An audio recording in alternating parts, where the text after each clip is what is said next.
হাদিসের মধ্যে আসছে আল্লাহ তাআলার কাছে সবচাইতে প্রিয় নাম আব্দুল্লাহ আর আব্দুর রহমান।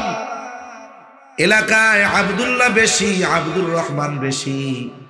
তাহলে এক কাজ করবেন, আল্লাহ তাআলার গুণবাচক নামগুলোর সাথে আবদুন যোগ করে নাম রাখবেন।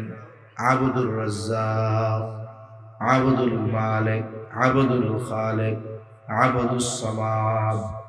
নাম সুন্দর না অনেক? ডাক নামটা সুন্দর রাখবেন আগে। না, আমাদের দেশের কাম কি জানেন? ডাক নামটা রাখে, এটা মুসলিম না অমুসলিম ডাক নামে বোঝা যায় না। ভালো নামটা লুকায় রাখে। কি রাখে? কয় আতিকুর রহমান সুমন, শফিকুর রহমান জনি, সাইফুল ইসলাম টনি। এরকম নাম আছে না নাই? এই মনি, টনি, জনি, রনি, এগুলো কি মুসলমানদের নাম হতে পারে? এগুলো সব ধর্মের মানুষের মধ্যে আছে। এটা তো একটা ভেজাল কুজাল, সেকুলার নাম। আমাদের দেশে কিছু সেকুলার আছে। একজন তো সংসদে দাঁড়াইয়াই বলছিল, বলে মাননীয় স্পিকার, আমার স্ত্রী, আমার পুত্রবধূর বাড়ি হলো ভারতে, সে বাংলাদেশে যখন আসে তখন নামাজ কালাম পড়ে, সে যখন ইন্ডিয়া যায় তখন পূজা অর্চনা করে। এই হলো অবস্থা। নাম একটা রাখছে সেকুলার মার্কা নাম। এটা মুসলমান, হিন্দু না, বৌদ্ধ না, খ্রিস্টান, এটা টেরও পাওয়া যায় না। কিন্তু ভালো নামটারে লুকায় রাখছে। আরে মিয়া, টাকা পয়সা চুরি করে নেওয়া যায়, নাম কি চুরি করে নেওয়া যায় নাকি? তাহলে ভালো নাম, ডাক নামটা ভালো রাখেন না কেন? বুজুর্গানের দিন বলেন, কিয়ামতের দিন আল্লাহ তাআলা ডাকবে ইয়া ইব্রাহিম, হয়তো এরকম ডাকবে আল্লাহ, ইয়া ইব্রাহিম, মের ইব্রাহিম। এখন এই পৃথিবীতে কি ইব্রাহিম একজন নাকি?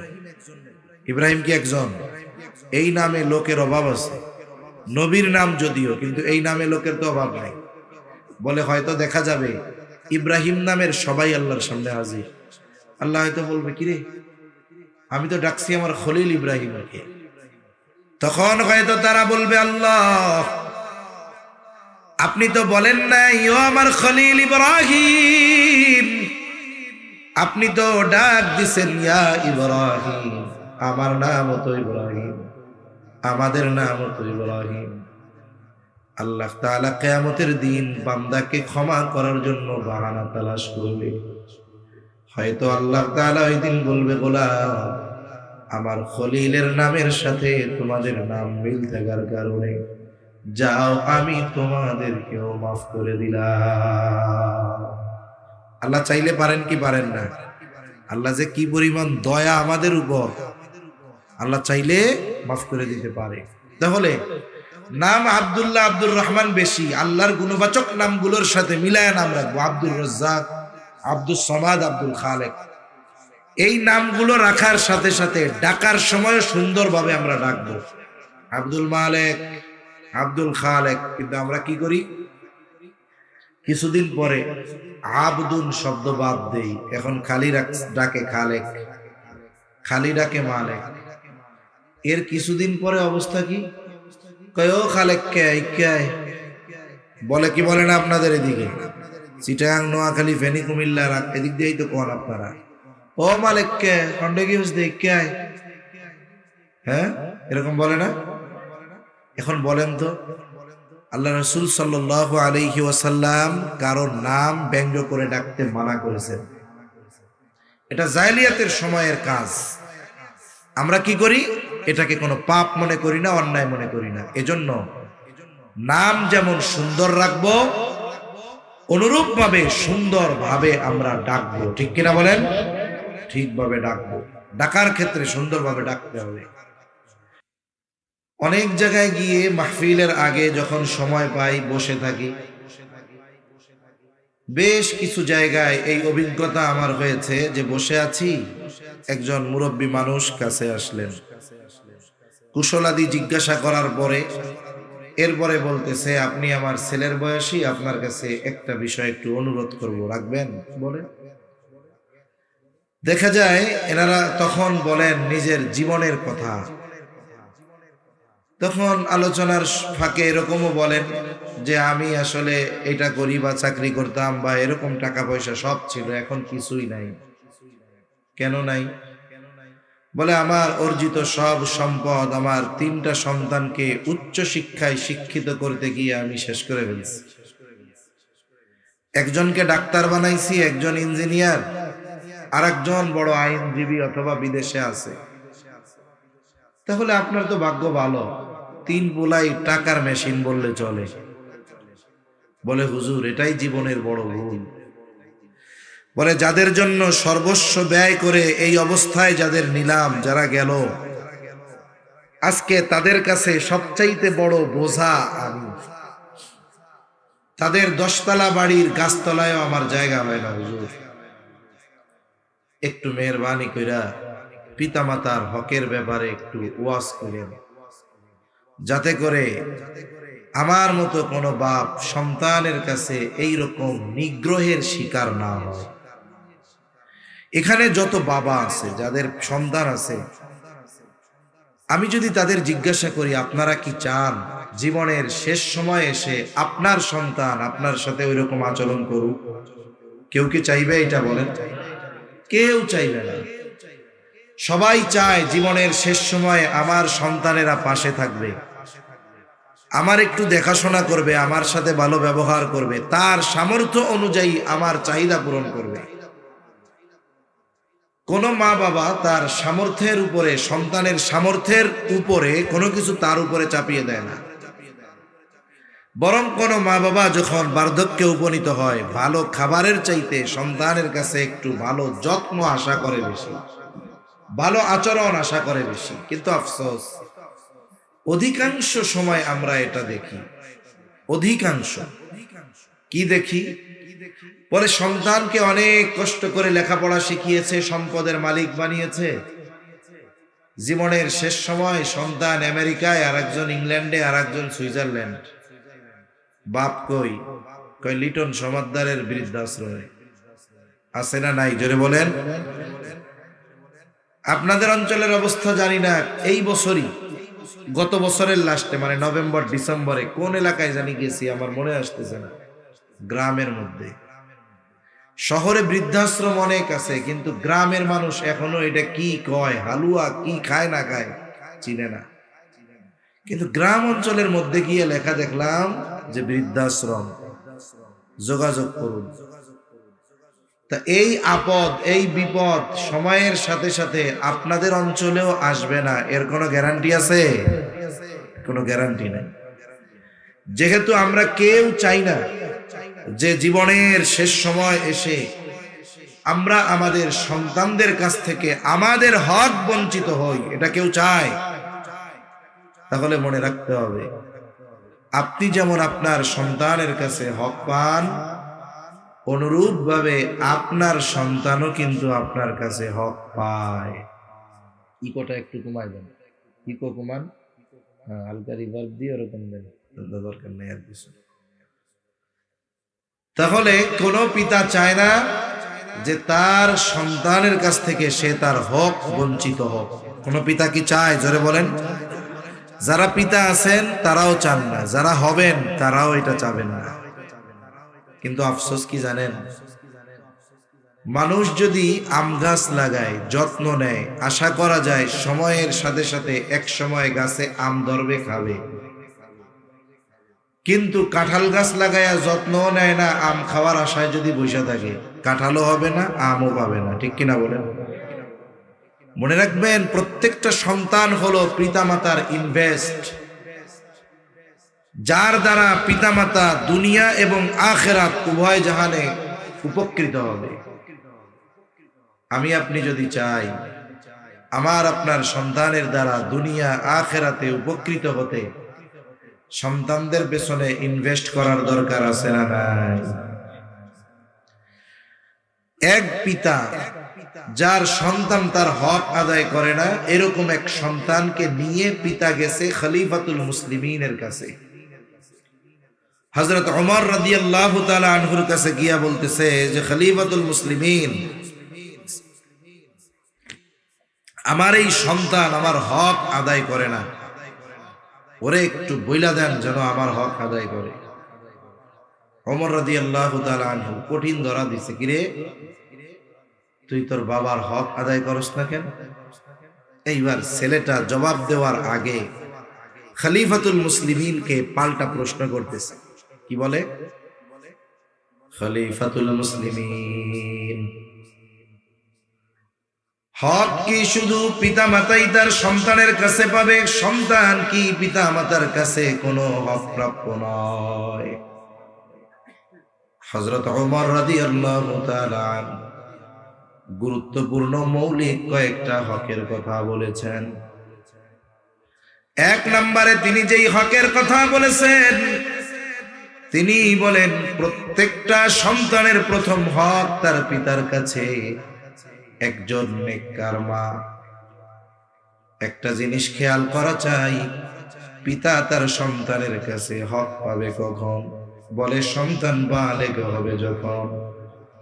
কোন পিতা যদি তার 8 বছরের সন্তানকে বলে, যাও আগামীকাল থেকে তুমি রিক্সা চালাবা, কাজ করে আমাকে উপার্জন করে খাওয়াবা, কারণ আমি তোমার বাবা, আমার হক তোমার উপরে আছে, এই কথা বলে যদি কোনো বাবা নাবালক সন্তানকে কাজ করার জন্য রাস্তায় নামায় দেয়, বলে ওই পিতা হক আদায় করবে না, বরং ওই সন্তানের উপরে জুলুম করা হবে।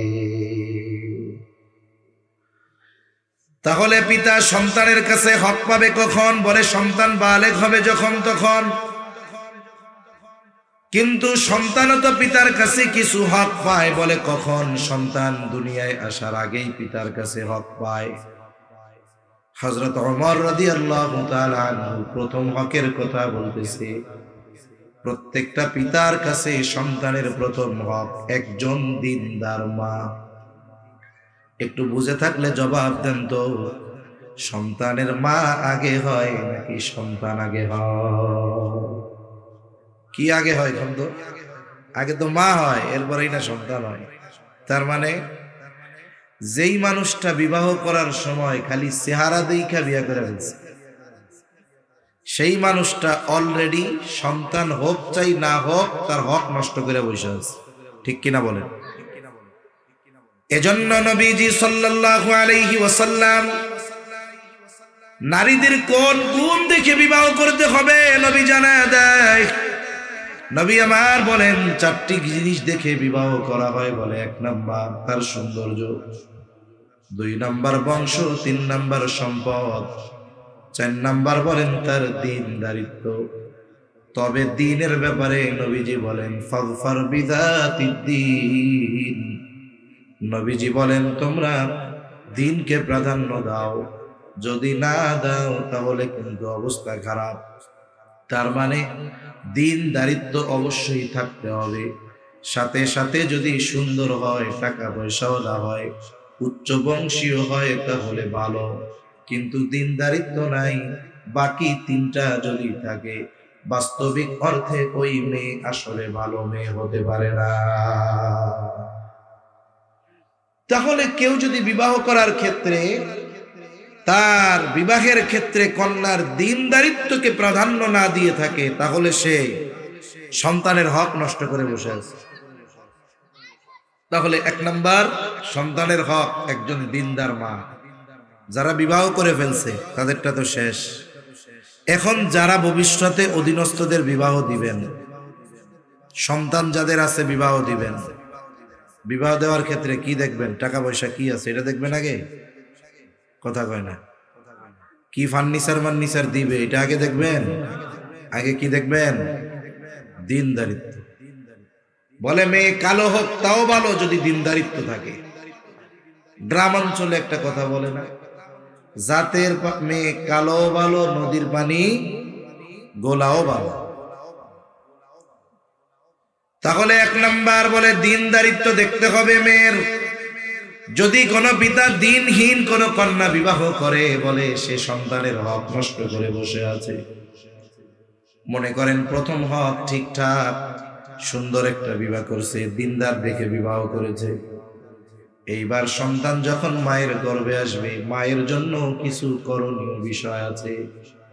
কারণ মনে রাখতে হবে, পিতা উপার্জন করে ঠিক, কিন্তু সন্তানকে মানুষ হিসাবে গড়ার ভূমিকা সবচাইতে বেশি যার হাতে, তিনি হলো মা।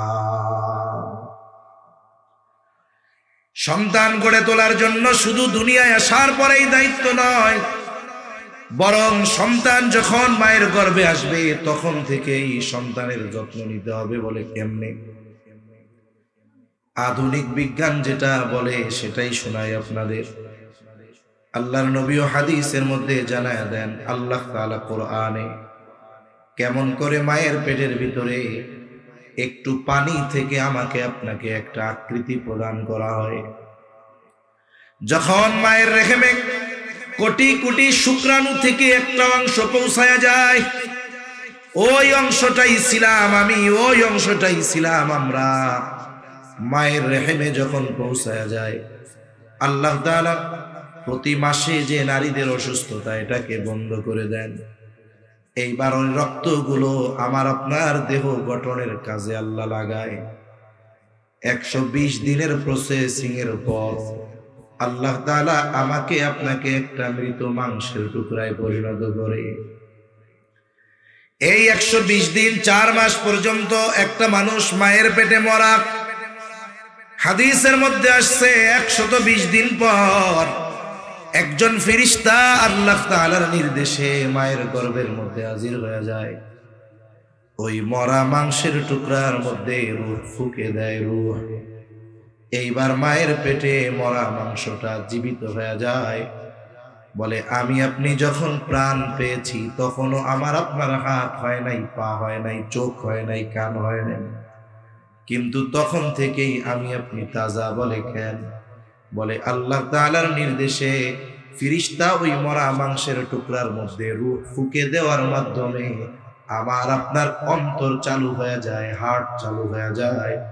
আর যতক্ষণ একটা মানুষের হার্ট চালু থাকে, রক্ত চলাচল জারি থাকে, ততক্ষণ পর্যন্ত তাকে জীবিত বলে সাব্যস্ত করা হয়।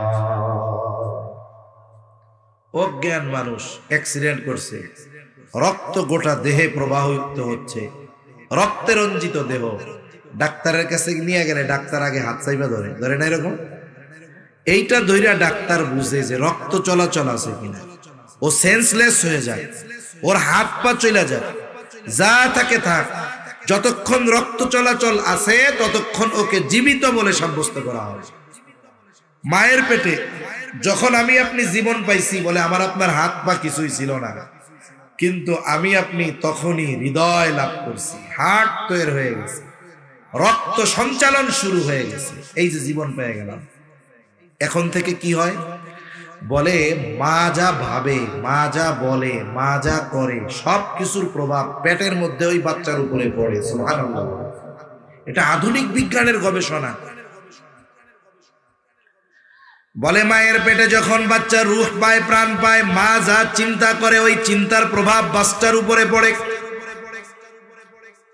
এখন সন্তান মায়ের পেটে আসবার পর মায়ের কর্ম কি হওয়া দরকার, আর আমাদের সমাজের মায়েদের কি কর্ম উচিত? তো ছিল সন্তান মায়ের পেটে আসার পরে মা তার জীবন যাত্রাকে পরিবর্তন করে ফেলবে।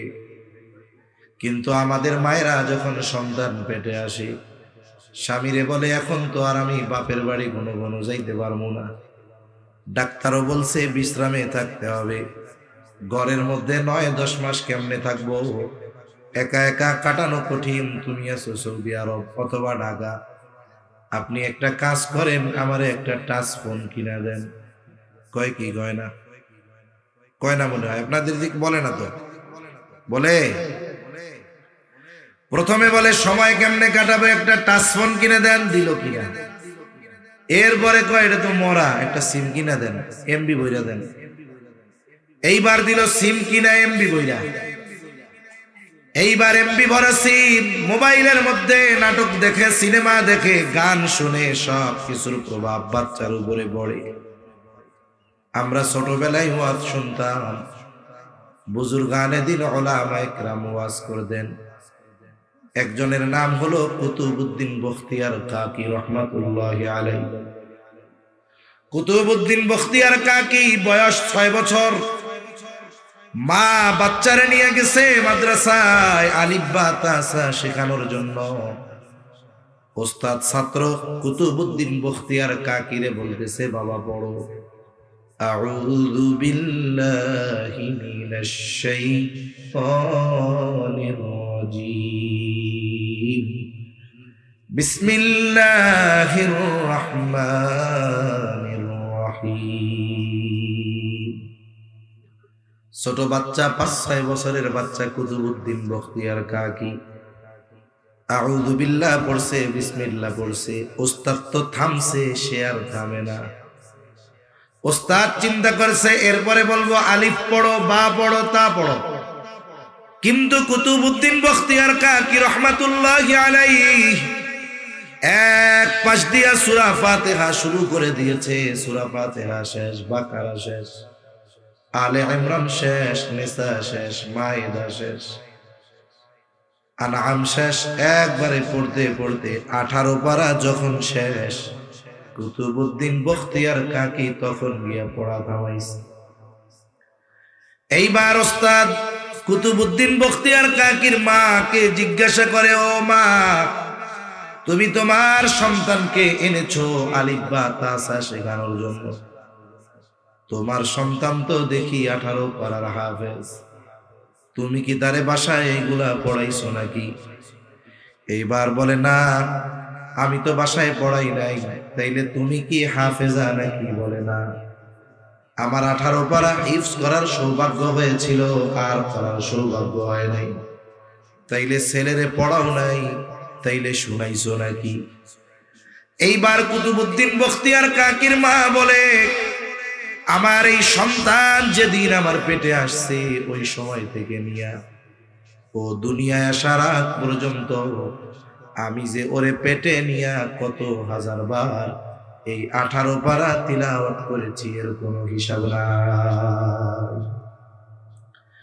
এখন বলতে পারেন, হুজুর, পেটের মধ্যে বাচ্চা নিয়া মা পড়ে ফজিলত কি? বলে, আছে।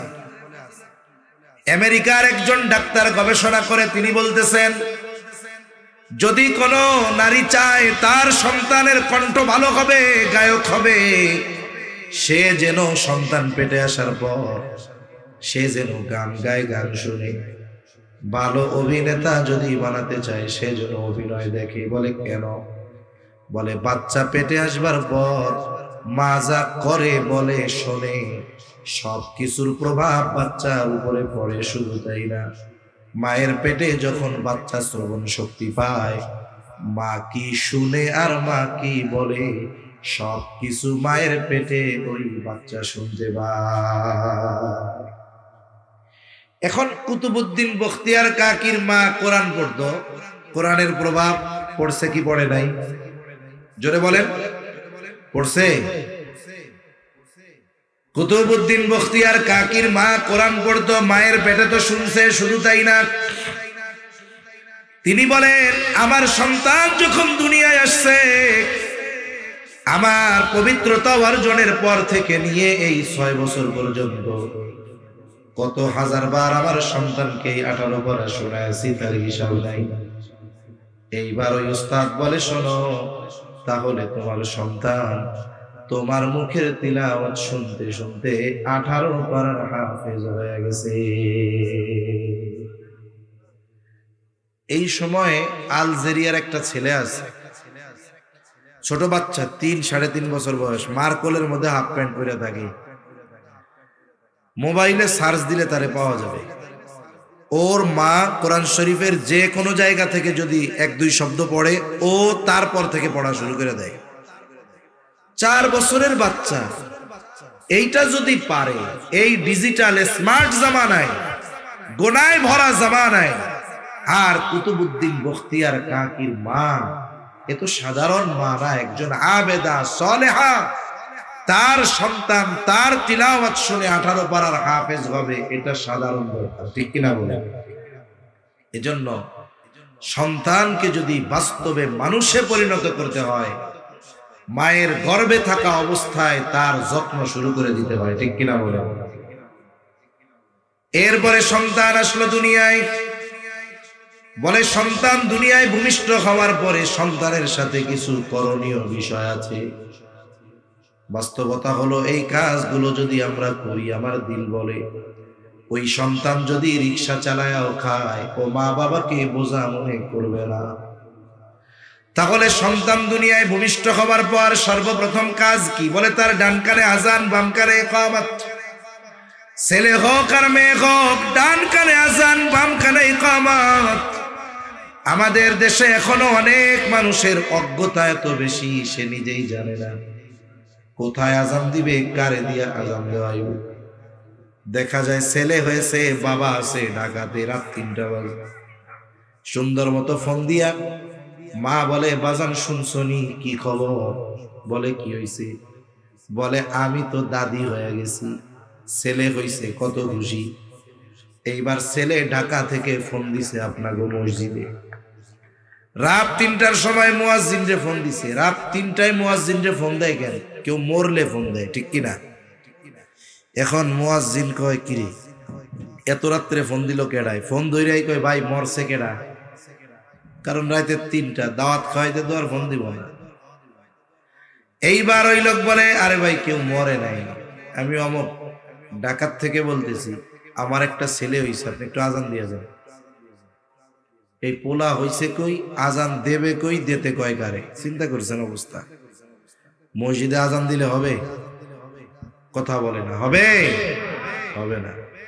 যদি ওই রাত 3টায় উঠাও আজান দেয়, মানুষে আইসা পিড়াইয়া সাইজ বানায় ফেলবো। আমাদের দেশের মুয়াজ্জিনরা টাইম মতো আজান দেয়, ঠিক না? আজান শুইনাও এলাকার মানুষ মসজিদে যায় না, এটাও তো ঠিক। সবাই কি যায়? যায় না। কিন্তু মুয়াজ্জিন যদি রাত 3টায় আজান দেয়, দেখবেন এলাকার সব মানুষ গিয়া মসজিদে হাজির। তার মানে সারা জীবন মুয়াজ্জিন টাইম মতো আজান দিলে না গেলেও, বেটাইমে আজান দিলে সব চলে যাবে, যে কেন আজান দিলে এই টাইমে। তাহলে আজান কোথায় দিতে হবে? বলে ছেলে হোক মেয়ে হোক, তার ডান কানে আজান, বাম কানে ইকামতের শব্দগুলো শোনায়া দিতে হবে। ওই জায়গায় যদি কোনো ছেলে না থাকে, যদি কোনো মহিলা থাকে, মহিলা এই দায়িত্বগুলো পালন করবে। ডান কানে আজান দিবে, বাম কানে ইকামত দিবে। কেন? বলে একে তো শরীয়তের নির্দেশনা, সাথে সাথে এর মধ্যে কয়েকটা হিকমত আছে। 1 নাম্বার, আমি আপনি দুনিয়ার জগতে আসার আগে ছিলাম আর এক জগতে, বলে ওইটার নাম হলো আলমে বতন, মায়ের পেট। ওই জায়গাটাও একটা জগৎ। বলে মায়ের পেট থেকে যখন দুনিয়ায় আসলো, এই দুনিয়ার জগতে হাজারো পচা কথা, মন্দ কথা আছে। দুনিয়ার কোনো কথার আওয়াজ আমার আপনার কানে পৌঁছানোর আগে, বাচ্চার কানে পৌঁছানোর আগে, আল্লাহ তাআলার বড়ত্বের আওয়াজ তার কানে পৌঁছায়া দিতে হবে। ডান কানে আজান, বাম কানে ইকামত। দ্বিতীয় হিকমত, বলে দেখেন প্রত্যেক নামাজের আজান আছে, 5 ওয়াক্ত নামাজ পড়ি আজান আছে, ইকামত আছে। কিন্তু আমার আপনার জীবনের একটা গুরুত্বপূর্ণ সালাত, যেই দিন আমি মুসল্লি হব না, আমাকে সামনে বলে নাই কেন? বলে আমি আপনি যখন দুনিয়ায় আসছি, আমার আপনার এই নামাজের আজান ইকামত হয়ে গেছে। তৃতীয় হিকমত, বুজুর্গানে দিন বলেন, এই দুনিয়ায় তুমি কেমনে চলবা? বলেন তো, আপনাদের এলাকায় যখন নামাজের জন্য ইকামত দেওয়া হয়, ইকামত দেওয়ার কতক্ষণ পরে ইমাম সাহেব নামাজ শুরু করে? কয় ঘন্টা পর? হ্যাঁ, সাথে সাথে না? ধরেন 1 সেকেন্ড, 1 সেকেন্ডই ধরলাম। তার মানে আমার আপনার জীবনের এই জানাজার নামাজের আজানও হয়ে গেছে, ইকামতও হয়ে গেছে, নামাজ বাকি। বুজুর্গানে দিন বলেন, দুনিয়ার হায়াত এমন মনে করো যেমন নাকি ইকামতের পরে নামাজ শুরু হইতে যতটুকু সময়, তুমি তোমার দুনিয়ার হায়াতটাকে ওই রকম মনে করো, তাহলে দেখবা এই হায়াতের কদর তুমি করতে পারবা। আর যদি মনে করো আমার বাপ বাচ্চা 80 বছর, আমি তো কমপক্ষে 75, এই চিন্তা যদি মাথার মধ্যে রাখো, দেখবা হায়াত এই সময়টাকে কাজে লাগাতে তো পারবাই না, বরং দেখা যাবে সময়গুলো গুনায় অতিবাহিত হয়ে যাবে। তাহলে মূল কথা, সন্তান দুনিয়ায় আসার পর আজান ইকামত দিয়ে দিতে হবে। দেখুন এই যে আমেরিকা জ্বলতেছে, আপনারা জানেন না? ক্যালিফোর্নিয়া জ্বলতেছে না? জ্বলতেছে। এই আমেরিকাতেও অমুসলিমেরা মুসলমানদের এই কাজগুলোকে খুব রেসপেক্ট করে, সম্মান করে। আমি মাঝে মধ্যে বলি, আমার এক বন্ধু আছে, তার বাড়ি সিলেট, ও আমেরিকার মিশিগান থাকে, ওইখানের বাসিন্দা, সিটিজেনশিপ পেয়েছে। যেহেতু আমেরিকার নাগরিক, আমেরিকার চিকিৎসা সুবিধাও সে ভোগ করতে পারে। বলতেছে, ভাই আজীব ঘটনা শোনাই আপনারে।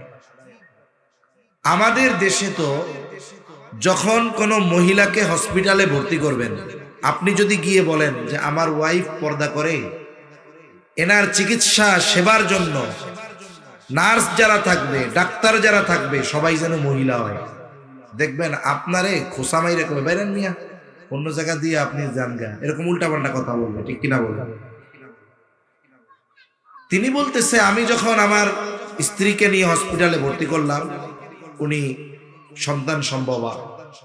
আবার এমন নয় যে ওই দেশে, আমাদের দেশের গাইনি ডাক্তার যারা, এদের কাছে যদি কেউ প্রেগনেন্ট মহিলাকে নিয়ে যায়, ও টেস্ট দিয়াই বলবে, হায় রে বাচ্চার পজিশন ভালো না, পানি কম আছে, এটারে সিজার না করলে বাচ্চাও বাঁচতে নাও পারে, বাচ্চার মাও নাও বাঁচতে পারে। কারণ আপনি ভয়ের ঠেলায় কি করবেন? ও আল্লাহ, কারো মরার দরকার নাই, পেট কাটে কাটুক, বাইচা থাকে, ঠিক কিনা বলেন? আমাদের দেশে ডাক্তাররা ডাকাতি করে, যেই চিকিৎসা দরকার নাই সেটাও করে। মাঝে মধ্যে আমরা দেখি না, তার কোনো সমস্যা নাই, অ্যাপেন্ডিসাইডের অপারেশনের কথা কইয়া 5 লাখ খেয়ে হয়ে গেছে, বেচারার জীবনটাই শেষ। আবার আর এক ডাক্তারের ব্যাপারে দেখলাম, সে কি ব্যথার অপারেশনের কথা বইলা একেবারে কিডনি বের করে নিয়ে আর একজনের কাছে বেঁচে গেছে।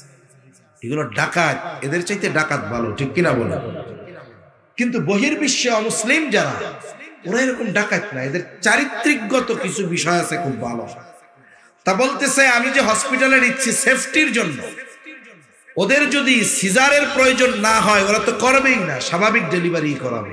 যদি ইন কেস কোনো বিষয় হয়েই যায়, করতে যদি বাধ্য হয় তাইলে করবে, নইলে করবে না।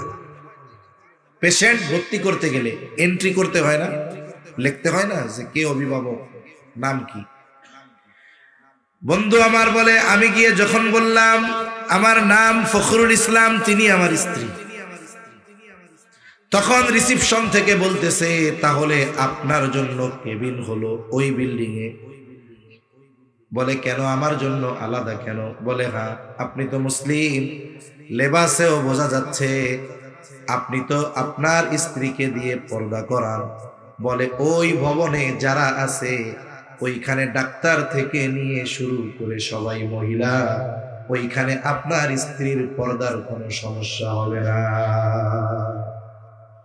আর আমরা যদি বলি যে যে ডিউটিতে আছে ওনারে বাদ দিয়ে একটা মহিলা দেন, দেখবেন কত কথা শোনায় আমাদের।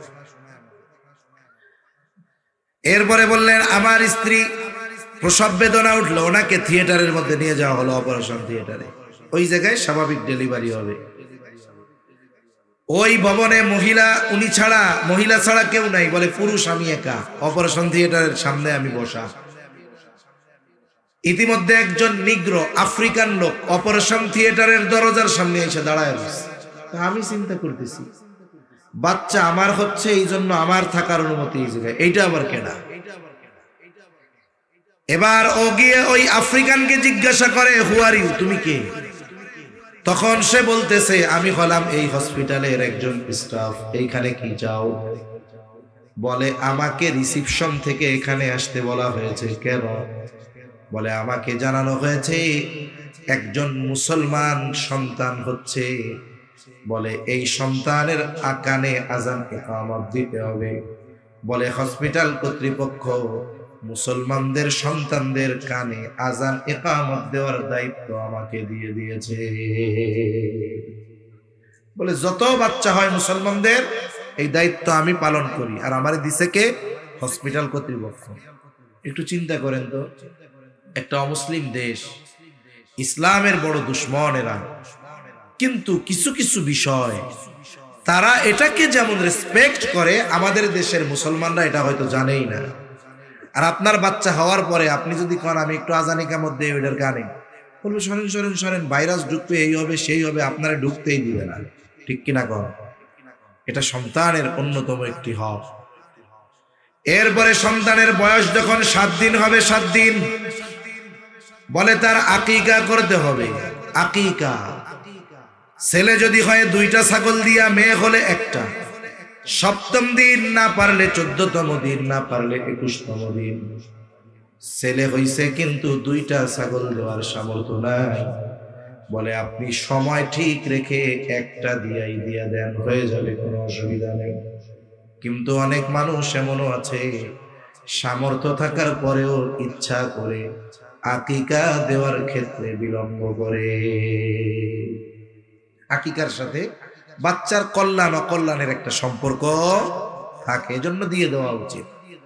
ইচ্ছা করে কি করবে, বলে কোরবানির সাথে দিয়া দিব। এরকম কাজ করে কি করে না, বলে করে। আপনার সামর্থ্য না থাকলে এক ব্যাপার, থাকার পরে কেন বিলম্ব করে? এই জন্য কোরবানির সময় যখন আসে, এই যে এক গ্যাঞ্জাম শুরু হয়। এক গ্রুপ কইব আকিকার সাথে কোরবানির সাথে আকিকা দিলে জায়েজ হবে না, আর আমাদের বলা লাগে আরে ভাই জায়েজ আছে, তবে কাজটা ঠিক না। কারণ আমলের ক্ষেত্রে সুন্নাহকে প্রাধান্য দিতে হয়। সামর্থ্য আছে, সময় মতো দিয়ে দেন। কতজনের ঘটনা কেমন হয় জানেন? মুরব্বী একজন ফোন দিছে, হুজুর কি হয়েছে? কয় হুজুর কুরবানির সাথে কি আকিকা দিলে হবে? তখন তারে বুঝাই যে দেখেন আকিকা দেওয়া জায়েজ, তবে আপনি আমলের ক্ষেত্রে বিলম্ব কেন করলেন? কয় হুজুর কইেন না। কেন, কি হয়েছে? কয় আমার নাতির আকিকা দিবে। কার দিবে? নাতির আকিকা। তা আমার এই আকিকা দেওয়ার খবর শুনে আমার মা বৃদ্ধ মানুষ বাইসা আছে। আমার মা কয় বাজান রে, তোমার আকিকাটাও দেওয়া হয় নাই, তোমারটাও সাথে দিয়া দিও। তার মানে মানুষের অবস্থা এরকম, বুড়া হয়ে গেছে এখন পর্যন্ত তার নিজের আকিকা দেয় নাই, নিজেরটা নিজের দেওয়া লাগতেছে। এজন্য আমরা এই সমস্ত কাজে বিলম্ব করব না, বলেন ইনশাআল্লাহ। আপনি সন্তান ভালো চান, সন্তান গড়তে চান, আপনার শুরু থেকে এই প্রসেসগুলো কাজে লাগাতে হবে। তা না হলে আপনি প্রকৃতপক্ষে একজন নেক সন্তান হিসাবে আপনার সন্তানকে গড়ে তুলতে পারবেন না। তাহলে 7ম দিনে আকিকা দিতে হবে। কি দিতে হবে? আকিকা। না পারলে 14তম দিন, না পারলে 21তম দিন। এরপর বলে মাথার চুলগুলো মুন্ডায়া দিতে হবে। চুলের ওজন পরিমাণ স্বর্ণ অথবা রৌপ্য অথবা উভয়টার যে কোনো একটার সম পরিমাণ মূল্য সাদকা করে দিতে হবে। 7ম দিন আর একটা কাজ, বলে সন্তানের সুন্দর একটা নাম রাখতে হবে, বলে যেই নামটা তার ধর্মীয় পরিচয় বহন করবে। হাদিসের মধ্যে আসছে আল্লাহ তাআলার কাছে সবচেয়ে প্রিয় নাম আব্দুল্লাহ আর আব্দুর রহমান। এলাকায় আব্দুল্লাহ বেশি, আব্দুর রহমান বেশি। তাহলে এক কাজ করবেন, আল্লাহ তাআলার গুণবাচক নামগুলোর সাথে আবদুন যোগ করে নাম রাখবেন। আব্দুর রাজ্জাক, আব্দুল মালিক, আব্দুল খালিক, আব্দুস সামাদ। নাম সুন্দর না? অনেক ডাক নামটা সুন্দর রাখবেন আগে। না আমাদের দেশের কাম কি জানেন? ডাক নামটা রাখে, এটা মুসলিম না অমুসলিম ডাক নামে বোঝা যায় না। ভালো নামটা লুকায় রাখে। কি রাখে? কয় আতিকুর রহমান সুমন, শফিকুর রহমান জনি, সাইফুল ইসলাম টনি। এরকম নাম আছে না নাই? এই মনি, টনি, জনি, রনি, এগুলো কি মুসলমানদের নাম হতে পারে? এগুলো সব ধর্মের মানুষের মধ্যে আছে। এটা তো একটা ভেজাল কুজাল, সেকুলার নাম। আমাদের দেশে কিছু সেকুলার আছে। একজন তো সংসদে দাঁড়াইয়াই বলছিল, বলে মাননীয় স্পিকার, আমার স্ত্রী, আমার পুত্রবধূর বাড়ি হলো ভারতে, সে বাংলাদেশে যখন আসে তখন নামাজ কালাম পড়ে, সে যখন ইন্ডিয়া যায় তখন পূজা অর্চনা করে। এই হলো অবস্থা। নাম একটা রাখছে সেকুলার মার্কা নাম। এটা মুসলমান, হিন্দু না, বৌদ্ধ না, খ্রিস্টান, এটা টেরও পাওয়া যায় না। কিন্তু ভালো নামটারে লুকায় রাখছে। আরে মিয়া, টাকা পয়সা চুরি করে নেওয়া যায়, নাম কি চুরি করে নেওয়া যায় নাকি? তাহলে ভালো নাম, ডাক নামটা ভালো রাখেন না কেন? বুজুর্গানে দিন বলেন, কিয়ামতের দিন আল্লাহ তাআলা ডাকবে ইয়া ইব্রাহিম, হয়তো এরকম ডাকবে আল্লাহ, ইয়া ইব্রাহিম, মের ইব্রাহিম। এখন এই পৃথিবীতে কি ইব্রাহিম একজন নাকি? ইব্রাহিম কি একজন? এই নামে লোকের অভাব আছে। নবীর নাম যদিও, কিন্তু এই নামে লোকের তো অভাব নাই। বলে হয়তো দেখা যাবে ইব্রাহিম নামের সবাই আল্লাহর সামনে হাজির। আল্লাহ হয়তো বলবে, কিরে আমি তো ডাকছি আমার খলিল ইব্রাহিমকে। তখন হয়তো তারা বলবে, আল্লাহ আপনি তো বলেন নাই ও আমার খলিল ইব্রাহিম, আপনি তো ডাক দিছেন ইয়া ইব্রাহিম, আমার নাম তো ইব্রাহিম, আমাদের নাম তো ইব্রাহিম। আল্লাহ তাআলা কিয়ামতের দিন বান্দাকে ক্ষমা করার জন্য বাহানা তালাশ করবে। হয়তো আল্লাহ তাআলা ওই দিন বলবে, গোলাম আমার খলিলের নামের সাথে তোমাদের নাম মিল থাকার কারণে যাও, আমি তোমাদেরকেও মাফ করে দিলাম। আল্লাহ চাইলে পারেন কি পারেন না? আল্লাহ যে কি পরিমাণ দয়া আমাদের উপর, আল্লাহ চাইলে মাফ করে দিতে পারে। তাহলে নাম আব্দুল্লাহ, আব্দুর রহমান বেশি, আল্লাহর গুণবাচক নামগুলোর সাথে মিলায় নাম রাখবো। আব্দুর রাজ্জাক, আব্দুস সামাদ, আব্দুল খালেক, এই নামগুলো রাখার সাথে সাথে ডাকার সময় সুন্দরভাবে আমরা ডাকবো। আব্দুল মালেক, আব্দুল খালেক। কিন্তু আমরা কি করি, কিছুদিন পরে আবদুন শব্দ বাদ দেই, এখন খালি ডাকে খালেক, খালি ডাকে মালেক। এর কিছুদিন পরে অবস্থা কি, কয় ও খালেক কে বলে, কি বলে না আপনাদের এদিকে? চিটাগাং, নোয়াখালী, ফেনী, কুমিল্লা এদিক দিয়েই তো কোন আপনারা, ও মালিক কে খন্ডে কি হচ্ছে কে, হ্যাঁ এরকম বলে না? এখন বলেন তো, আল্লাহ রাসূল সাল্লাল্লাহু আলাইহি ওয়াসাল্লাম কারোর নাম ব্যঙ্গ করে ডাকতে মানা করেছেন। এটা জাহেলিয়াতের সময়ের কাজ। আমরা কি করি, এটাকে কোনো পাপ মনে করি না, অন্যায় মনে করি না। এজন্য নাম যেমন সুন্দর রাখবো, অনুরূপ ভাবে সুন্দর ভাবে আমরা ডাকবো। ঠিক কিনা বলেন? ঠিকভাবে ডাকবো। ডাকার ক্ষেত্রে সুন্দরভাবে ডাকতে হবে। এরপরে সন্তান যখন আর একটু বড় হবে, সন্তানের অন্যতম গুরুত্বপূর্ণ হক, অভিভাবক তাকে কোরআন শিখাবে, কোরআন দিন শেখাবে, দিন। আমার ভাই মাহমুদ মাদানী সর্বশেষ বলছে দিন ইলমের কথা। দিন ইলম শিখা আমাদের সকলের জন্য জরুরি। বলে শুধু নিজে শেখা জরুরি নয়, বরং অধীনস্থদেরকেও দিন শেখানো জরুরি। রাসূলুল্লাহ সাল্লাল্লাহু আলাইহি ওয়াসাল্লাম বলেন, তালাবুল ইলমি ফরিদাতুন আলা কুল্লি মুসলিম। দিন ইলম শিক্ষা করা প্রত্যেক মুসলমান নর-নারীর উপরে ফরজ। প্রথম প্রশ্ন, কতটুকু ফরজ? কেউ কেউ বলে একটা মানুষ পরিপূর্ণ দিন মেনে চলার জন্য যতটুকু ইলম দরকার কতটুকু শেখা ফরজ। আবার কেউ কেউ বলেন না না, আল্লাহ তাআলা তো একা জাহান্নাম থেকে বাঁচতে বলেন নাই। আল্লাহ তাআলা বলেন, ইয়া আইয়ুহাল্লাযীনা আমানু কু আনফুসাকুম ওয়া আহলিকুম নারা। আল্লাহ তাআলা বলেন, হে ঈমানদারেরা, তুমি নিজে জাহান্নামের আগুন থেকে বাঁচাও, অধীনস্থদেরকেও জাহান্নামের আগুন থেকে বাঁচাও।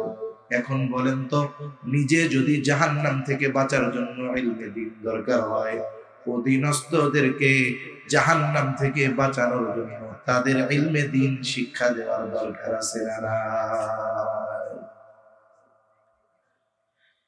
আমাদের সমাজে আমরা যদি হিসাব করি, শতকরা 10-15 জন পাওয়া যাবে না, ওলামায়ে কেরাম বাদ দিয়া, মাদ্রাসার ছাত্র বাদ দিয়া, ওলামায়ে কেরাম বাদ দিয়ে বাকি 100 জনের মধ্যে 5 জনও পাওয়া যাবে না যতটুকু ইলম শিখা ফরজ ততটুকু ইলম তারা শিখছে। এরকম শতকরা 5 জনও পাওয়া যাবে না। তাইলে আমরা মুসলমান, আমরা যে ওই পরিমাণ দিন শিখলাম না, যেই পরিমাণ শেখা ফরজ ছিল, বলেন তো এর কারণে আমাদের পাপ হচ্ছে কি হচ্ছে না? কথা বুঝেন নাই মনে হয়। যেই পরিমাণে ইলমে দ্বীন শেখা ফরজ, ওই পরিমাণে ইলমে দ্বীন যদি মুসলিম নরনারী না শিখে, তাহলে গুনাহ হবে কি হবে না? জোরে বলেন। হবে। তাহলে নিজেও শিখি নাই, অধীনস্থদেরকেও শেখাই নাই। এটা বড় দুর্ভাগ্যের বিষয়। প্রথম বিষয়, নিজেরা শিখব। আপনাদের এলাকায় মাদ্রাসা আছে, উলামায়ে কেরাম আছে, মসজিদে ইমাম আছে। আপনারা যদি মুরব্বী যারা, আপনারা গিয়ে যদি মাদ্রাসার মুহতামিম সাহেবকে, মসজিদের ইমাম সাহেবকে যদি গিয়ে বলেন, হুজুর যতটুকু ইলম শেখা ফরজ আমরা তো সবাই শিখতে পারি নাই, আপনি এশার পরে আমাদের আধা ঘন্টা সময় দিয়ে ধীরে ধীরে শিখায়া দেন।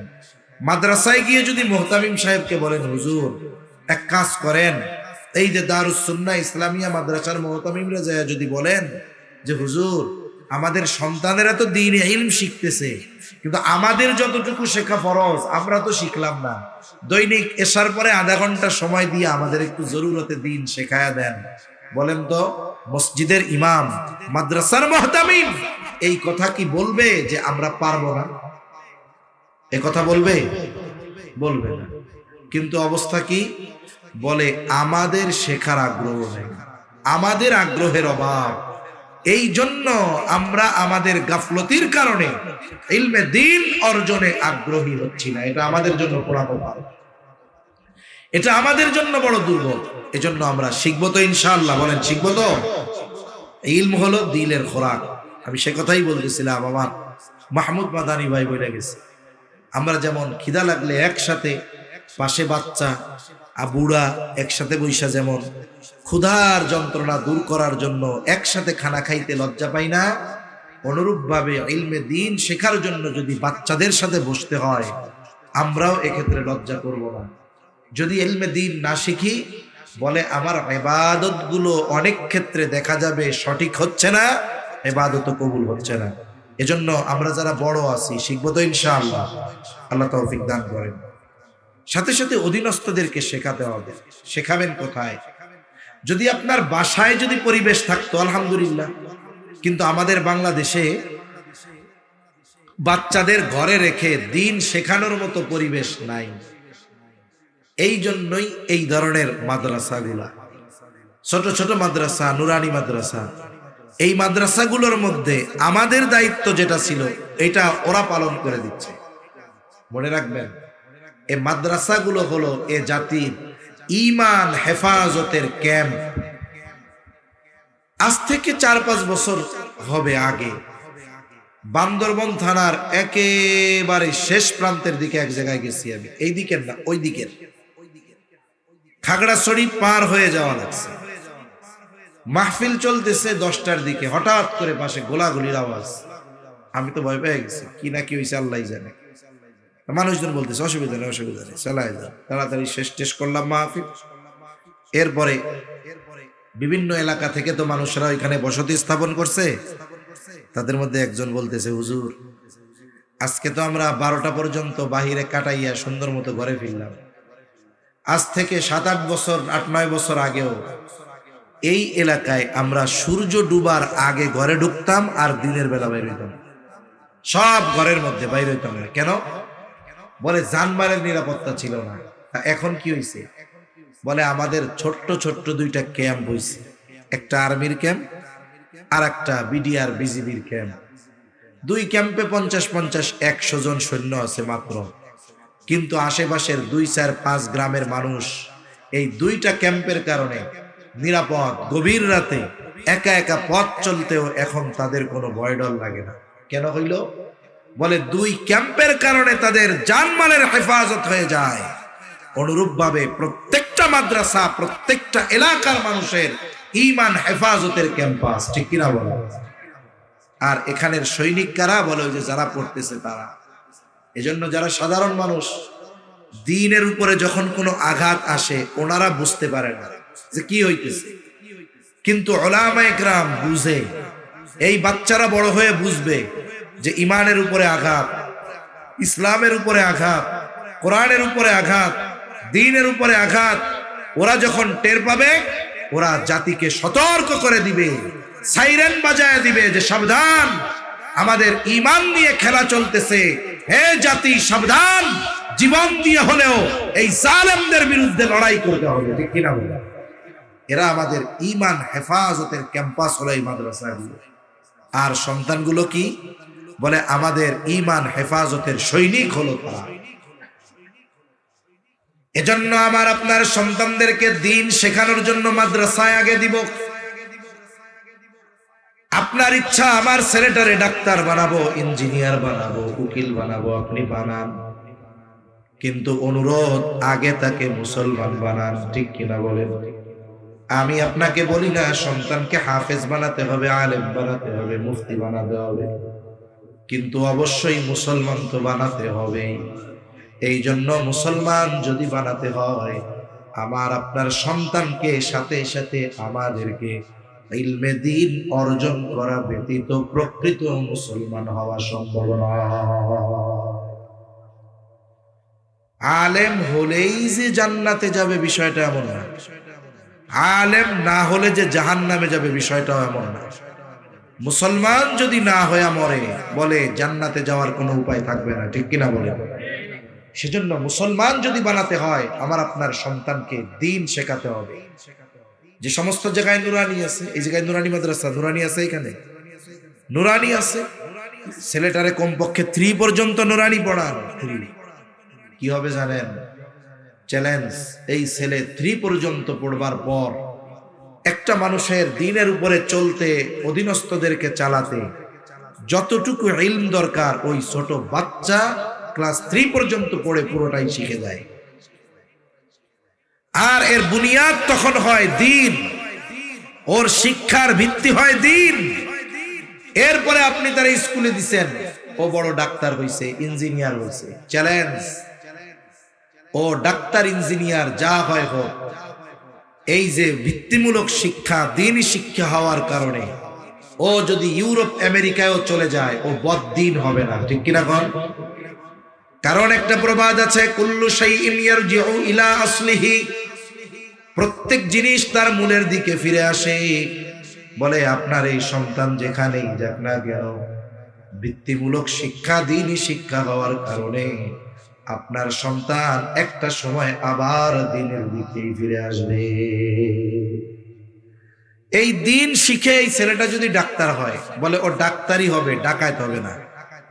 আমাদের দেশে ডাক্তারদের ব্যবসা বুঝেন, আপনি শুধু যে 1000 টাকা তাকে ফিস দিয়ে আসেন তা না, সুস্থ এক লোক যাওয়ার সাথে সাথে 15,000 টাকার টেস্ট লিখবে, আবার বলবে ওই ডায়াগনস্টিক সেন্টার থেকে করবেন। আপনি 15,000 টাকার টেস্ট করবেন, ওইখান থেকে অলরেডি 8,000 টাকা ওর পকেটে চলে গেছে। এই যে ডাকাতি আমাদের দেশে আছে না নাই? আর যদি ডাক্তার দিনদার হয় ও চিন্তা করবে না, আমি তো ঢাকায় থাকি, শহরে থাকি, রুগী দেখি, আমি সপ্তাহে একদিন অথবা মাসে একদিন অথবা 15 দিনে একদিন আমি আমার গ্রামে যাব। যেই গ্রামে আমি বড় হয়েছি, গ্রামের অসহায় মানুষগুলোকে আমি একটু পরীক্ষা নিরীক্ষা করব, সাথে সাথে প্রাথমিক চিকিৎসার প্রয়োজনীয় যে ওষুধগুলো দরকার এগুলো আমি তাদেরকে দিব। ডাক্তার দিতে পারে, কারণ যেই পরিমাণ স্যাম্পল ডাক্তাররা পায় ও মোটামুটি 1 মাসেরটা জমাইলে 1 গ্রামের অসুস্থ মানুষদের ওষুধ দিতে পারবে। ঠিক কিনা বলে? এরকম ডাক্তার আমাদের দেশে অনেক আছে, অনেক আছে, যে মানুষগুলো সপ্তাহে একদিন গ্রামে যায়, অসুস্থ মানুষগুলোর খেদমত করে, চিকিৎসা প্রদান করে। যদি জটিল রোগ হয় তার তত্ত্বাবধানে শহরে এনে একেবারে নামমাত্র খরচে তার চিকিৎসা করায় দেয়। এখন বলেন তো, আপনার ছেলেটা যদি এই নিয়তে ডাক্তার হয়, এই দিন তার মধ্যে থাকার কারণে চিন্তা আমি ডাক্তারি দ্বারা মানুষের খেদমত করব, তাহলে কি হবে? ও ডাক্তার হয়ে টাকাও কামাবে আর খেদমতে খালক, মানুষের খেদমত করার কারণে জান্নাতও কামাবে। ঠিক কিনা বলেন? তাহলে লাভ হইল না লস হইল? জোরে বল। এজন্য দিন শেখাবো তো সন্তানদের, কথা বলে না, শেখাবো তো ইনশাআল্লাহ, দিন শেখাবো। এরপরে সন্তান যখন আর একটু বড় হবে, যদি আপনার বাসায় থাকে তার অন্যতম হক হলো, আমার আপনার নবীজি বলেন 7 বছর বয়স হলে নামাজের জন্য তাকিদ দিতে হবে। 10 বছর বয়স নামাজ না পড়লে প্রহার করতে হবে। 10 বছরে আর একটা কাজ নবী বলেন, বাচ্চার বিছানাটাকে আলাদা করে দিতে হবে। 7 বছরে নামাজের তাকিদ। বলেন তো, যেই বাচ্চাটা 5 বছর বয়স থেকে মাদ্রাসায় যায়, ওই বাচ্চাকে 7 বছর বয়সে নামাজের আদেশ করা লাগবে না। ওই বাচ্চা মাদ্রাসায় পড়ার কারণে 7 বছর বয়সে আশা করা যায় পাক্কা নামাজিতে পরিণত হয়ে যাবে। আপনাদের এইখানে বাচ্চাদের অনুশীলনী দেখাইছে কিনা, প্রদর্শনী দেখাইছে কিনা জানি না। অনেক জায়গায় নুরানি বাচ্চাদের প্রদর্শনী দেখায়। আরে সুন্দর, এত সুন্দরভাবে জানাজা পড়ায়, এত সুন্দরভাবে 2 রাকাত নামাজে 60টা মাসালা নামাজ পড়ে, আর বইলা দেয় যে এটা ফরজ, এটা ওয়াজিব, এটা সুন্নাতে মুআক্কাদা, এভাবে বইলা দেয়। এখন যদি বাচ্চা মাদ্রাসায় দেন, নামাজি বানানো আপনার উপরে দায়িত্ব ছিল, কিন্তু মাদ্রাসায় দিলেন, কি হইল? বলে আপনার 7 বছরে নামাজি হবে কিনা টেনশন করা লাগবে না, ও 7 বছরে পাক্কা নামাজি হয়ে যাবে। ঠিক কিনা বলে? মাঝে মধ্যে মোবাইলের মধ্যে অনেক ভিডিও দেখা যায়, ওই সিসি ক্যামেরার ভিডিও। একটা ভিডিওর মধ্যে একদিন দেখলাম এক মক্তবের বাচ্চা বা হেফজখানার বাচ্চা হবে, ওর বয়স কত, 6 বছর হবে। ও ঘুম থেকে উঠছে, ওর প্রস্রাব ধরছে। এখন ও বাথরুম থেকে প্রস্রাব কইরা আসছে, আবার কি যেন মনে করে আবার বাথরুমে গেছে। আওয়াজ তো শোনা যাচ্ছে না, এমনি দেখা যাইতেছে কিছু। এবার কি দেখা গেল, ও বাথরুম থেকে অজু করে আসছে। অজু করে আইসা ও গামছা দিয়ে মুখ টুক মুছলো, ওর বিছানার পাশে ও নামাজে দাঁড়ায় গেল। বাচ্চাটার বয়স 6 হবে বা 7 হবে। দেখুন ওর চিন্তাটা কি। আমি তো আমার আপনার বাচ্চা, আমরা আমাদের বাচ্চারা 14-15 বছর বয়স, ওটারে নামাজই পড়াইতে পারি না। কতজনের মা কান্দে যে আমার পোলাটা ফজরের নামাজ পড়ে না, যদি একটু নামাজি হয়ে যাইতো তাইলে আর কিছু লাগতো না। কতজনের মা কান্দে কি কান্দে না কোন? কিন্তু ওই ছোট বাচ্চা মাদ্রাসার পরিবেশে থাইকা কি হইল, ও ওই টাইমে সিসি ক্যামেরায় দেখাচ্ছে 3টা 3:30 বাজে, ও প্রস্রাব করে চলে আসছে। ও চিন্তা করছে ঘুম যেহেতু ভাঙ্গাই গেছে, তাহলে অজু করে 2 রাকাত তাহাজ্জুদ নামাজ পড়ি। আবার অজু করে আইসা 2 রাকাত 4 রাকাত নামাজ পড়ে আল্লাহর কাছে কান্নাকাটি করিয়া আবার শুয়ে পড়ছে। একটু চিন্তা করেন তো, আপনি আপনার বাচ্চারে মসজিদে নিতে পারতেছেন না, আর এই 6 বছরের বাচ্চাটা যার আমল নামাই ওপেন হয় নাই, ও গুনাহ করলে কোনো গুনাহই হয় না, অথচ এই বাচ্চাটা দ্বীনি পরিবেশে থাকার কারণে 6 বছর বয়সে রাত্রে উঠে তাহাজ্জুদ করতেছে। এই দৃশ্য যেই বাপ দেখবে, যেই মা দেখবে, যেই ওস্তাদ দেখবে, আল্লাহর কসম ওই মা বাপ যদি ইমানদার হয়, এই দৃশ্যর চাইতে অন্তর শীতলকরণের দৃশ্য আর কোনো কিছুই ওই মা বাবার জন্য হতে পারে না। এজন্য সন্তানদেরকে আমরা নামাজের শিক্ষা দিব। দিতে হলে কোথায় দিব? বলে মাদ্রাসায় দিয়ে দাও, তাহলে সহজে হয়ে যাবে। এরপরে সন্তান যখন প্রাপ্তবয়স্ক হবে, আলোচনা শেষ, লম্বা করব না আর। বলে সন্তান যখন প্রাপ্তবয়স্ক হবে, বিবাহ উপযুক্ত হবে, সন্তানকে বিবাহ দিয়ে দিতে হবে। ছেলে হোক আর মেয়ে হোক, উভয়কে বিবাহ দেওয়ার দায়িত্ব হলো অভিভাবকের, পিতার। আল্লাহ তাআলা কোরআনুল কারীমের মধ্যে বলেন, ওয়া আনকিহুল আয়াম। বলেন তো, পিতার জন্য শুধু মেয়েকে বিবাহ দেওয়া দায়িত্ব, না ছেলেকেও দেওয়া দায়িত্ব? কথা বুঝেন নাই? আপনারা কথা কন না কেন? মাথা জাকেন কেন? কেন কথা না কইলে মনে হয় তো যে আমি কবরস্থানে ওয়াজ করতেছি।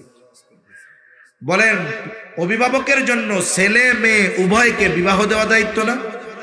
কিন্তু পিতা কি করে? খালি মাইয়ারে বিয়া দেওয়ার লেগে আছে, টেনশনে শেষ। অনেক বাপ কি করে, মেয়ে হইছে, ওর চিন্তা এর তো বিয়ে দিতে হবে 18 বছর 17 বছর বয়সে, বিবাহ উপযুক্ত হইলে। এবার মেয়ের জন্য 10টা গাছ লাগায়, বড় দামি কাঠের গাছ, প্রতি মাসে 500 টাকা করে জমায়। এবার মেয়ে যখন বিবাহ দিবে, এই গাছ 10টা বেচছে 10 লাখ টাকা, জমছে আরো 5 লাখ। এবার মেয়ের এসে বলে, মামনি তুমি জানো এই তোমার বিবাহ দেওয়ার টাকা কোথা থেকে আসতেছে? 1 টাকাও আমার খরচ থেকে, আমার নিজের জমানো টাকা থেকে ভাঙা লাগতেছে না। কোথা থেকে আসছে? বলে, মামনি তুমি যেদিন জন্ম নিছো ওই দিনই তো আমি চিন্তা করছি আমার মামনি বড় হবে, তাকে বিবাহ দেওয়া লাগবে। এখন বিবাহ দিব তো আমি ধুমধাম করে, এজন্য তোমার জন্য 10টা গাছ লাগাইছিলাম, এই 500 টাকা করে প্রতি মাসে জমাইছিলাম, টাকা জমাই হয়েছে 5 লাখ, কথার কথা, আর গাছ বেচে বেশি 10 লাখ, এই 15 লক্ষ টাকা। তুমি চিন্তা করো না মামনি, একেবারে আমি তোমার ঘর সাজাইয়া তোমারে বিয়া দিব। আপনাদের অঞ্চলে এই সিলেট চট্টগ্রাম এই 2 বিভাগে বিবাহ বিবাহের ক্ষেত্রে এত পরিমাণ খরচ করে, অকল্পনীয় খরচ করে কি করে না বলেন? সব দিক দিয়ে করে। মনে রাখবেন, অনেকে চিন্তা করে অমুকের মাইয়ারে 10 লাখ খরচ করে বিয়া দিল, আমি যদি 12 লাখ খরচ না করি আমার ইজ্জত থাকবো? আসলে বিবাহ দেওয়ার ক্ষেত্রে আপনি বরকতের চিন্তা করেন। নবীজি কি বলেন? ইন্না আ'যামান নিকাহি বারাকা আইসারুহা মাউনা। যেই বিবাহে খরচ যত কম সেই বিবাহে বরকত তত বেশি। সুবহানাল্লাহ। এই জন্য আমাদের কিছু যুবক ভাই চিন্তা করে মা বাপরে আর কষ্ট দিব না, নিজেই বিয়ে করে লইয়া এটা চলে আয়, একেবারে খরচ ছাড়া। এখন আপনি চিন্তা করতেছেন মেয়েরে বিবাহ দিবেন, কেন? ছেলেরেও তো বিয়ে দেওয়ার দায়িত্ব আপনার। ছেলে যখন বিবাহ উপযুক্ত হয়, ছেলে যখন বিবাহ করতে চায়, বাবার কাছে খোঁজ যায় যে ছেলে বিয়ে করতে চায়। এখন কয় ইতারে বিয়া দিউম, খাওয়াইব কি? আগে ইনকাম করুক। এইবার ছেলে মনে করেন চাকরি বাকরি ধরছে, ব্যবসা বাণিজ্য শুরু করছে, এখন বলে তাইলে এখন বিয়া দিয়া দেন, এখন তো ইনকাম ধরছে। কয় আমি 20 বছর খাওয়াইলাম, এখন ইনকাম করে আগে আমারে 5 বছর খাওয়া, এরপরে বিয়া দিব। ঠিক কিনা বলে? কি ভুল করতেছেন জানেন? এই ছেলেটা, বিবাহ উপযুক্ত ছেলেটা, আপনি বিবাহ না দেওয়ার কারণে এই ছেলেটা যদি যৌবনের তাড়নায় কোনো পাপের সাথে জড়ায়, আপনি বাবা হাজী সাহেব, মসজিদের সভাপতি, মসজিদের ইমাম, মনে রাখবেন আপনি তো চোখের গুনাহও করেন না, জবানের গুনাহও করেন না, কিন্তু ছেলে যদি পাপে জড়ায় জেনা করে, বলে ওই জেনার গুনাহ ওই বুজুর্গ বাপের আমল নামায় যোগ হয়ে যাবে। ঠিক কিনা বলে? এজন্য মেয়ের বিবাহের কথা যেমন জন্মের পর চিন্তা করেন, ওরকম আল্লাহ বলছে মেয়েরও বিবাহ দিতে হবে, ছেলেরটাও দিতে হবে। দায়িত্ব অভিভাবকের। ছেলের জন্য 10টা গাছ লাগান, 500 টাকা করে জমান। বিবাহ উপযুক্ত হয়ে গেছে, এইবার এই টাকা তার হাতে তুলে দিয়ে বলেন, ধরো, আমার দায়িত্ব ছিল তোমার প্রাপ্তবয়স্ক হলে বিবাহ দেওয়া, কারণ তুমি যদি এই কারণে কোনো পাপে জড়াও, ওটা আমার আমল নামায় যোগ হবে। এই যে 15 লাখ, বিবাহ করবা, ব্যবসা বাণিজ্য করবা, যাও নিজের পায়ে দাঁড়ায় যাও, বিয়ে শাদী করো, তাহলে তো সহজ হয়ে যাইত। এজন্য মনে রাখতে হবে, আমাদের অধীনস্থ যারা আছে, বিবাহ উপযুক্ত যারা, এদের যদি আমরা বিবাহ না দেই যথাসময়ে, এই কারণে যদি পাপের সাথে জড়িয়ে যায়, বলে এই পাপের ভাগীদার অভিভাবককেও হওয়া লাগবে। এখন আসেন, আমি মোটা মোটা কিছু হকের কথা বললাম।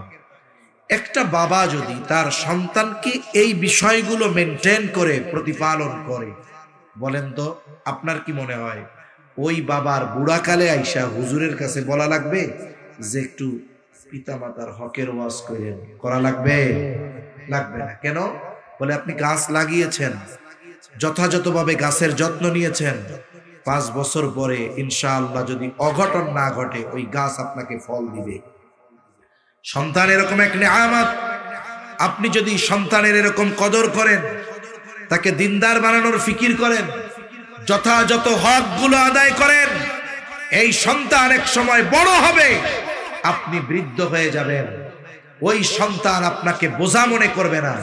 ওর যদি কামলা দিয়েও খাওয়াতে হয়, ওই মা বাবাকে সে কামলা দিয়ে খাওয়াবে, নিয়ামত মনে করবে। ঠিক কিনা বলা? এজন্য আমরা আমাদের সন্তানদেরকে দুনিয়া আখিরাতের সম্পদে যদি পরিণত করতে চাই, সন্তানদের হক আদায় সহকারে সন্তানদেরকে দিন শেখানোর কোনো বিকল্প নাই। একটা জিনিস একটু চিন্তা করেন, একজন মানুষ কৃষক, লেখাপড়াও পারে না, নিজের নামও লিখতে পারে না, এইরকম একজন লোক তার সন্তানকে কষ্ট করে লেখাপড়া শিখিয়েছে। এখন সে বিসিএস ক্যাডার, বড় সরকারি চাকরিজীবী, সরকার তাকে থাকার জন্য বাড়ি দিয়েছে, চলার জন্য গাড়ি দিয়েছে, স্পেশাল বাসায় সে থাকে। বলেন তো, সন্তানকে শিক্ষিত করার কারণে সন্তান যেই ফ্যাসিলিটি গুলো ভোগ করতেছে, এই ফ্যাসিলিটি গুলো তার পিতাও ভোগ করতে পারবে কি পারবে না? পারবে।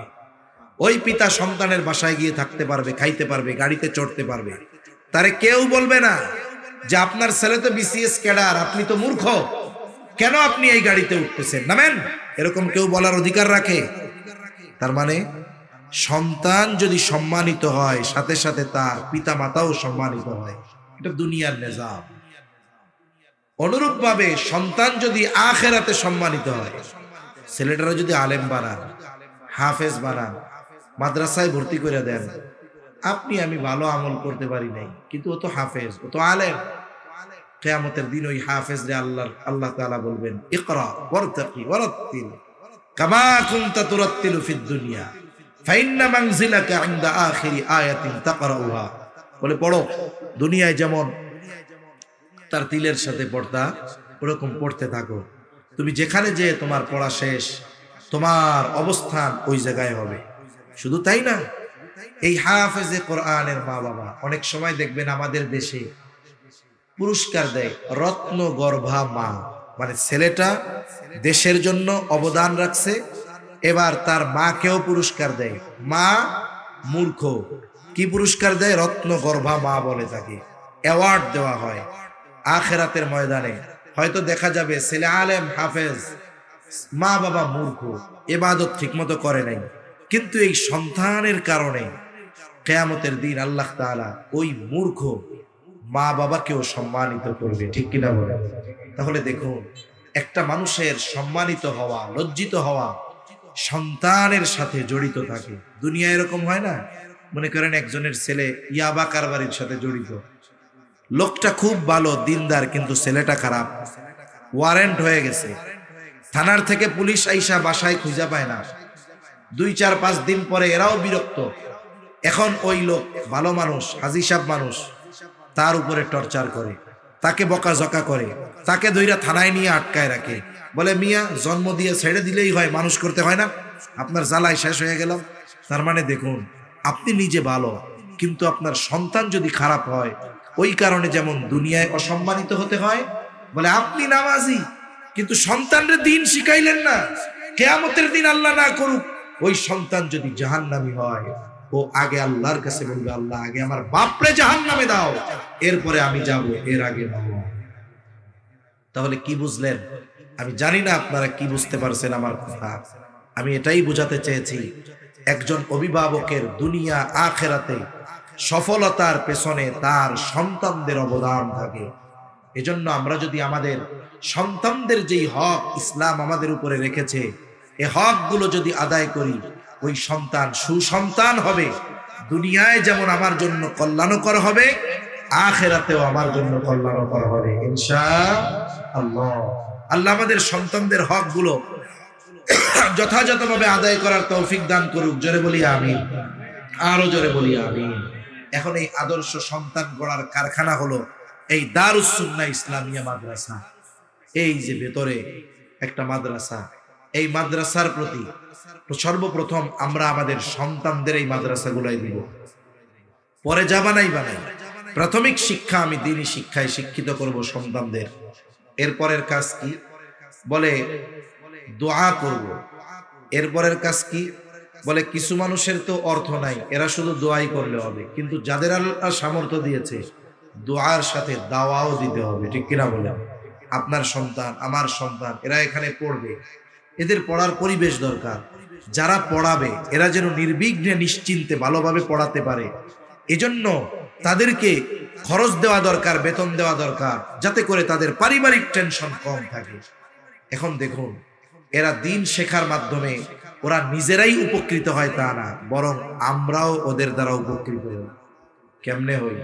দেখুন, কোরআনের হাফেজ হওয়া ফরজে আইন না, তবে ফরজে কিফায়া। কথা বুঝেন নেই? মুফতি হওয়া, মাওলানা হওয়া ফরজে আইন না, তবে ফরজে কিফায়া। ফরজে কিফায়া কোনটা? সহজ উদাহরণ দেই।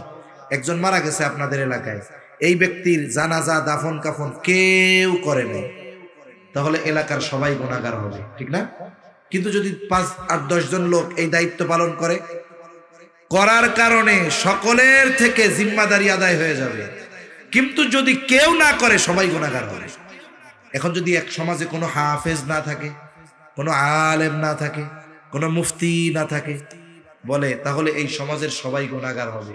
কিন্তু যদি কিছু মানুষ আলেম হয়, হাফেজ হয়, সকলের পক্ষ থেকে জিম্মাদারি আদায় হয়ে যাবে।